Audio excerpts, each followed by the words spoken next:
Are unpredictable and they can spark in an instant, but there are some ways to help protect your home from the flames before that fire starts.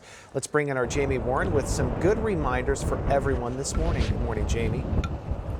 Good morning, Justin. This wind with dry brush, this can be a very dangerous combination. So we are up the I-17 this morning near Anthem. You're probably used to seeing this desert landscape, but there are some tips experts want you to know, especially if this stuff is surrounding your home. So they say that embers from a fire can be carried more than a mile through the wind and ignite homes. So not only are you going to want to keep brush down and grass well watered, but you also need to remove brush or leaves from underneath the porch as well.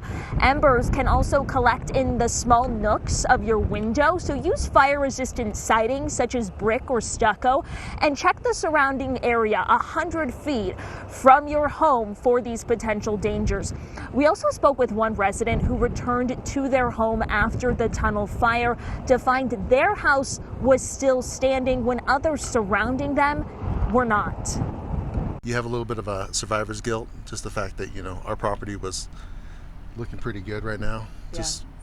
And if you look across, right up there, there's nothing there. And you can also always check with your local forestry management team as well as the local fire department. Have them come out, check your home and any of those surrounding areas for potential fire risks. For now, reporting live in Phoenix, Jamie Warren, ABC 15, Arizona. All right, thank you, Jamie. So stay with ABC.